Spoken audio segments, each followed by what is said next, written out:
A 33-year-old Misty Myhrer of Thief River Falls, Minnesota, has been charged with first-degree arson following a Tuesday fire in that city.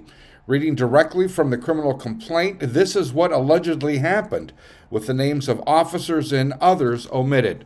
Quote, on January 16th at 1:06 a.m., law enforcement dispatched to 111 3rd Street East in Thief River Falls.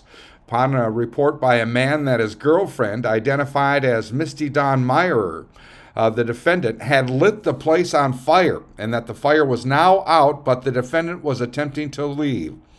Officers responded and met at the back of the apartment building with the defendant, who was standing next to the apartment door that leads into a basement apartment. The defendant appeared intoxicated and didn't respond when asked what was going on. The woman's boyfriend then walked out the door of the basement apartment carrying a smoldering blanket in his hand and appeared upset.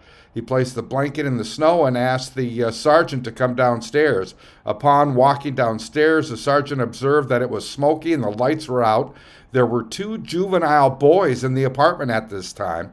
As the sergeant made his way past the laundry room and into the kitchen area, he saw a pile of smoldering clothing on the floor next to a bedroom and scorch marks on the wall and ceiling.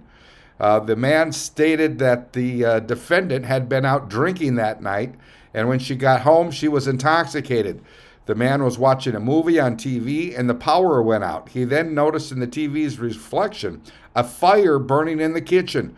Upon seeing the flames, he went into the kitchen area and saw the clothing that was hanging on the door was on fire. The defendant was standing next to it. Although the man did not see the defendant light the fire, she was the only one in the kitchen at the time, and the fire couldn't have been lit long, as he hadn't had time to smell the smoke in the living room before the power went out. The sergeant carried the burning and smoldering clothing out as it was getting hard to breathe. Deputies then removed two children and placed them in a patrol car to get them out of the smoke and wait for a family member to pick them up. The defendant was placed in a squad car for suspicion of arson and now charged. I'm Neil Carlson reporting for iNewZ.TV.